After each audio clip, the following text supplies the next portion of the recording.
Good Wednesday morning, October 29th. We're just a couple days away from Halloween, and we're happy to have you on board here as we spend a few minutes talking about sustainable living and specifically the environment. Today we have our friend Rebecca Love back from Seed Chattanooga, which stands for Sustainable Education, Edible Development. There you go. I had to break it down real quick. Right. I was like, I feel like there's a lot of programs that kind of sound similar, but what sets you guys apart is really interesting. Tell me what created this sort of organization to begin with. Great question. So it's, at SEED, the Sustainable Education Edible Development. Yeah. Honestly, I used to work in education, and I noticed like this, families that I was serving, I realized that, one of the things that's missing is how to actually plant, vegetables and produce, and like the lack of access to fresh produce. In some stores, there's convenience stores all around, and like other stores that just don't have that food that can come. So it's like, why don't we in these food deserts create a space where we can teach people how to plant, harvest, and eat and what they developed. Absolutely. And sustain that throughout. And especially the younger generations as well. I take advantage. I grew up in a small town that was very rural. There was farm life. For kids that grow up just in the urban part of Chattanooga, maybe they live in an apartment complex, maybe they just grow up in the city itself, they might not ever go gardening. They may never see that sort of thing. So tell me specifically, this Community Garden Planning Day, what does that look like? Yes, so this upcoming Saturday, which will be the 1st of November. Crazy, I cannot believe we're already going into a whole new month. Right, so we did a Community Garden Cleanup Day a few weeks ago, like last month, and now we're going to do a planting day at the same location at the Jesse Igu Center.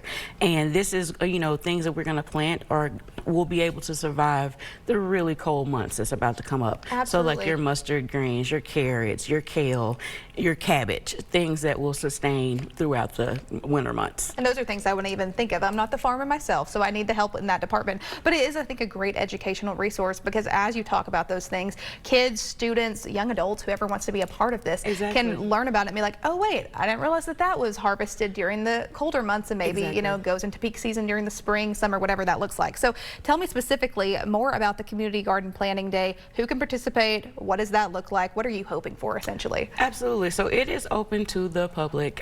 Students that are looking for service hours, you can come and get service hours because it is considered a service project. But, let's get our hands dirty. Let's get in some dirt. Let's plant. So we're actually building 2 new raised beds, and then we're just planting for, like I said, those different types of things that we want to harvest, in the colder months as they come. So, we want them to germinate and do the different things. But anyone, honestly, that if you have a heart for giving back, learning how to plant, getting your hands dirty in some dirt, this is a perfect time. It's going to be from 9 a.m. until 1 p.m. at the Jesse Igu Center on Saturday. Surely somebody, we're kicking off a whole new month of November. We're about to be Thanksgiving's around the corner. It's the season of giving, and truly is giving back. And I think community service is such an amazing way to inspire students, but also the adults out there that if they just want to give back to their community, that's something that is open to them. How do people get involved? Can they just show up or do they have to sign up ahead of time? What does that look like? So we do encourage strongly for you to go to our website and you can actually sign up on, it's a Sign Up Genius site, and if you go there, and the website is just lets-chatt.org, and there's an actual page on there. You just click on there, you can sign up there, or you can honestly just show up between 9 a.m. and 1 p.m.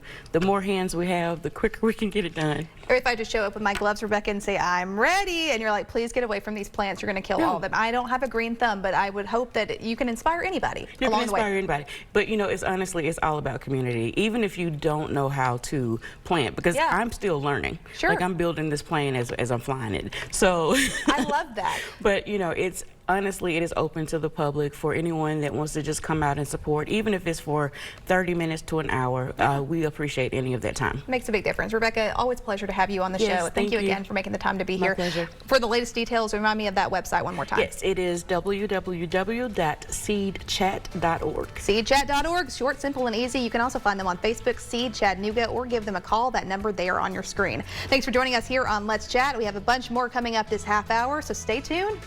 We'll be right back.